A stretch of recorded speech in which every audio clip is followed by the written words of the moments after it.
This franchise has spent the better part of 20 years chasing after the right coach and the right quarterback. The Browns finally have it right in both those instances. I believe so. I think what Kevin's done coming in as a first-year head coach in a year unlike any other, not having time to be in the building with the team and still shaping the culture and shaping the team the way he has. I mean, it's just a ton of credit to him. And I think Baker showed this entire year the type of player and leader he is, and that's what you need out of the quarterback room. You know, JC, how pleasantly surprised were you to see Baker's growth? I mean, I think we all saw him kind of mature as a player and as a person. Yeah, I mean, he continues to get better since he came here. Since he came here as a rookie, continues to grow as a player and as a person and as a leader, and that's what you need. And Baker, I think his growth is not yet done. He is not a finished product, and I think he'd be the first one to tell you that. But you continue to see him get better and better each and every year. Thank you. Thank you, Tom. Mary Kay Cabot will be next. JC, when you see how you guys, came pretty close yesterday to, possibly beating the defending Super Bowl champs. The bar is set pretty high though in the AFC, with you guys having to get past Patrick one of these years to get to the Super Bowl, Josh Allen, all these different up and coming quarterbacks. How do you think you guys are poised for, for getting to where you want to go, which is obviously the Super Bowl over the next few years? Yeah, I mean, there's always going to be good teams. There's never going to be an easy path to the Super Bowl, and that's why people can play a long time and never win one. It's never easy. So every team has to face other good teams to get there. We took giant steps forward this year as a team, and we need to continue to grow and continue to get better. And this experience in the end will be good for us of getting to the playoffs, having that playoff experience.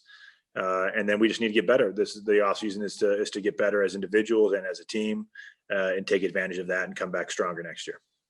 Thank you. Thank you, Mary Kay. Nate Ulrich, you're up. Hey, JC, I think a lot of people are looking at the Browns as a team that can continue to, be in the playoffs year in, year out. And the offensive line, it seems to be a big source of optimism. The fact that, everybody's, under contract next year of the starters. I'm just wondering, what do you think of your starting five's, ability to, kind of take it, to the next level and be the backbone of this team here moving forward? I think offensive lines always get stronger the longer they play together and the more experience they have together. There's kind of an unspoken language on the offensive line where the more reps you get with another player, the more comfortable you are. Just you don't even have to say anything. You just know what the other guy's thinking. So the longer a group can stay together and have that continuity, the better that group will play as the years go on. Obviously, better than anyone how unique the whole, off season was and everything. And I'm getting at a question about Jedrick Wills, just given everything that, he was asked to do as a rookie without that, normal ramp up period. Did he exceed your expectations? And what do you think about his future? I think Jed's got all the tools to be a really talented player in this league. He changed positions from college to the pros with not a lot of time, like you said, to ramp up into that position. I think he did really well this year. A full off season or whatever we're going to have this year, another year of practice and preparation and learning under his belt. I expect definite improvements next year. And I think that's what you expect out of a young, talented player like Jed. Thank you, Nate. We'll go to Scott Petrick. Hey, JC, can you even quantify how much progress the organization made from last year to this year? I think it's tough. I mean, it's tough to put a number or a percentage on it. I think, again, a lot of credit goes to Kevin and AB coming in here and shaping the team the way they want it to be, and leading us in a direction, and finding a lot of immediate success doing it. It's tough to compare any 2 years. We obviously found the success this year, making it to the playoffs for the first time in a long time here. But it's always tough to actually quantify that. Well, and then what do you think? I mean, a team without a lot of playoff experience collectively, what do you think you guys were able to take away from having 2 playoff games? Again, experience is tough to quantify too. I think being in those moments, and I honestly think we handled them pretty well. But just the more you're in games like that, games against really good teams and win or go home situations, it causes growth, and that's what you want as a team. Is you need to continue to grow, and the more you're put in those situations, the more hardened you are the next time that situation arises. Thanks. Thanks, Scott. Daryl Ryder is next. Hey, JC, you really had your hands full this year, just, not only playing for the Browns, but, helping the NFLPA pull this season off. And it looks like you guys are going to get to the finish line here. I want to ask you, though, about just 2021 and where you think, are you confident that things will return to normal for this next season, or are you already preparing to kind of have to do what you did this year and, be flexible and put together a game plan to prepare to play another season? Yeah, I still think we don't have the answer to that. It's something just like last year where we kind of lived in the moment and allowed the information to come and make the best decisions off the information we had. I think that's the same place we're at right now, where first of all, we want to get through this year, finish this year strong. That's been the goal from the get-go, is completing a full season. And then a lot of it relies on how the country's doing, where we stand with everything going on with COVID, and then making decisions based off that. So I don't have any clear answers. I think we always need to stay, movable and adaptable with what we need to do. But those decisions still have to be made of what we need to do 2021 and what COVID's going to dictate. And then could you touch on, Kevin Stefanski, his first year here in Cleveland, and all this getting thrown in his lap? You guys are still able to have the success that you had. Could you just touch on the job that he and his staff did, and really how they got their fingerprints on this team in the face of so much adversity? Yeah, he did a great job. The whole staff did a great job. Again, it's a situation nobody has experienced before, so there's no history in it, no experience in it. But they all did a great job of coaching us up in unique circumstances, unseen before. Virtual meetings, some weeks not getting practices in, a lot of last second changes to the schedule. They did a really good job preparing us in those circumstances. Thanks, Daryl. Jeff Shadell, we'll go to you. AC, you were pretty adamant about wanting to change the off-season program with OTAs and the conditioning and everything. Do you think you'll be able to pull that off? And how much backlash do you think you'll get from teams? I think first off, we need to get through this year. Then we have to figure out what COVID's going to dictate next year. Backlash, I don't know if backlash is the right word. I think my focus will always be on what's the safest way for the players to prepare and get ready for a season, and what's going to cause them to be better off in the long run from a health and safety perspective. I think that should be everybody's motivation, teams, coaches, everybody included. So I'm not too worried about that right now. That's a conversation we'll continue to have. But again, I think we need to get through this off season or this season, and then deal with what's going to happen next off season in regards to COVID as we make those decisions. Thank you, Jeff. Jake Trotter, you're up. Hey, JC, how fun was it to play with this offensive line this year? It was great. It's a really talented group.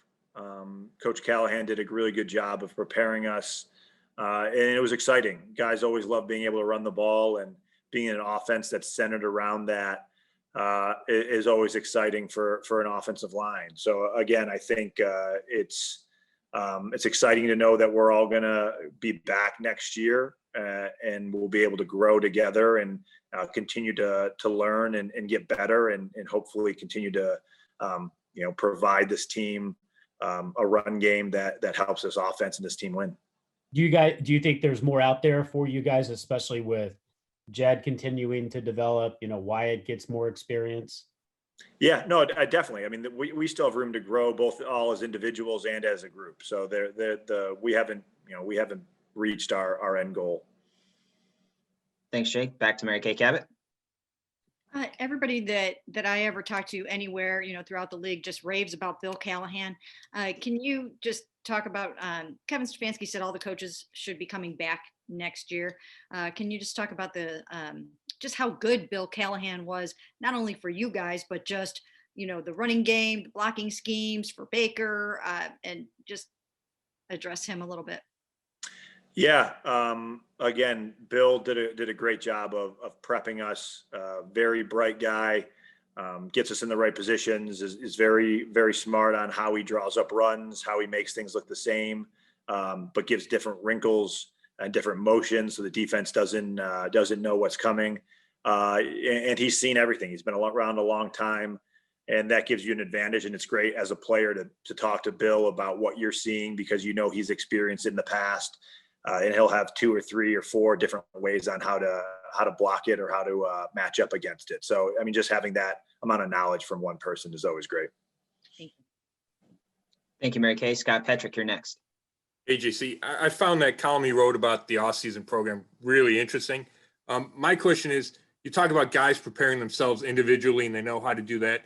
So what's the difference from a health and safety wear and tear, working out individually versus working out, in April and May in Berea? Yeah, and I'm not coming after you, Scott. I think I'd rather this interview just be solely on the Browns. So I'd rather push that for tomorrow, the one I do with the NFLPA, for any of the questions with the NFLPA. But if you can jump on that one, I'd rather just reflect on the season we had and a lot of great things we did this year, and be solely a Browns player this afternoon. That works. Then let me ask you this.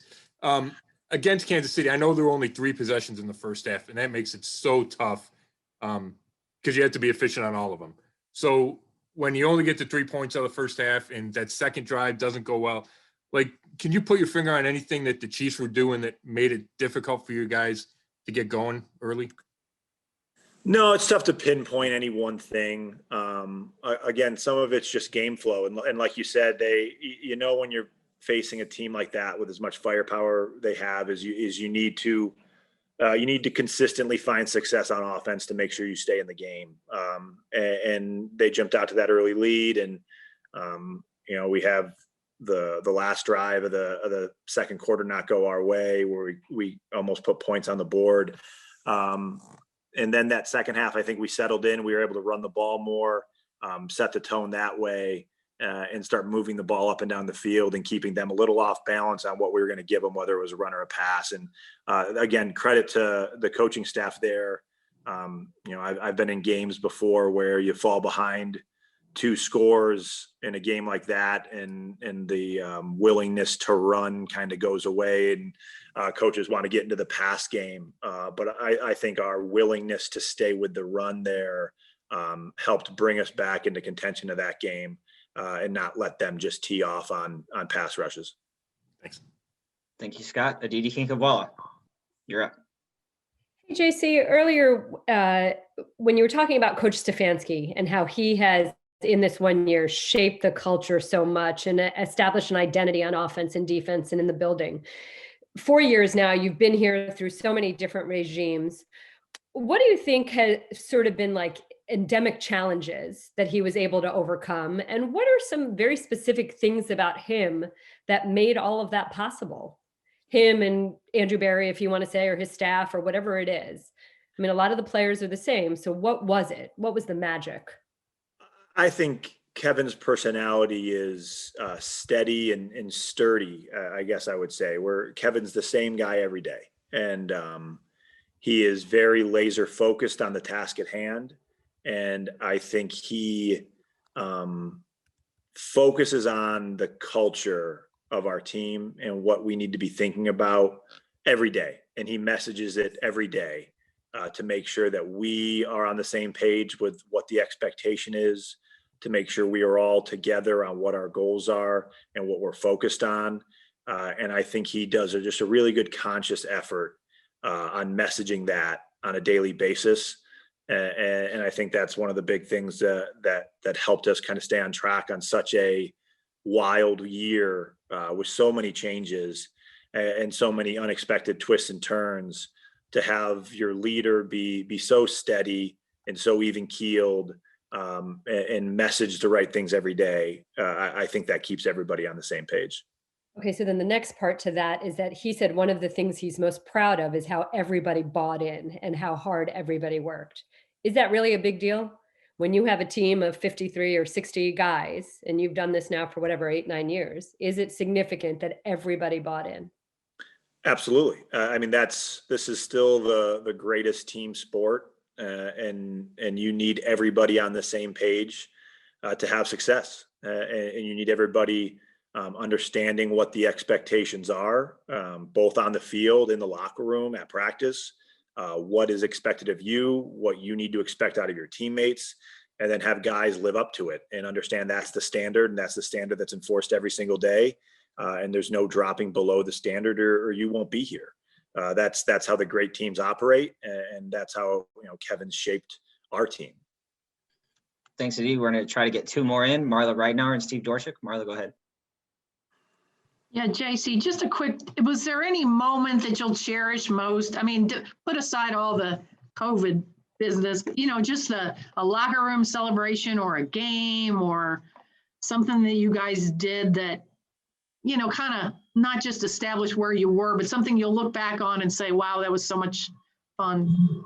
Yeah, I think the one that pops in my head is the Cincinnati game, where we come back and have that last drive to win it. I mean, those are the games that you remember, the excitement and that feeling that everybody felt we could win that game, even in the situation we were in. With not a lot of time left, having to move the ball downfield. I think that's a game that I'll probably always remember from this year, of just that feeling of winning a tight game, coming back from behind, in a kind of a tough spot. But I'd probably say that one. Thank you. Thanks, Marla. Final question to Steve Dorshik. JC, what kind of asset do you think you have in Nick Chubb and Kareem Hunt right now, and where do you see that tandem going as your line will be in its second year together, staff in its second year, et cetera?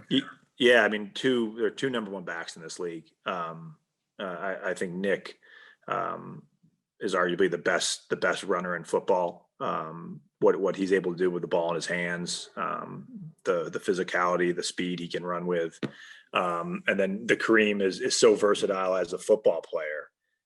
Being able to run, being able to be utilized out of the backfield, utilizing the slot as receiver. They just let us do so much. And it's nice having, no real drop off when one of them has to go out, because you have another number 1 back coming in. And like I said, we're built off the run game to start, and we need to be able to run the football to open up everything else we want to do. So to have 2 running backs that do that so well, it's really big for our offense.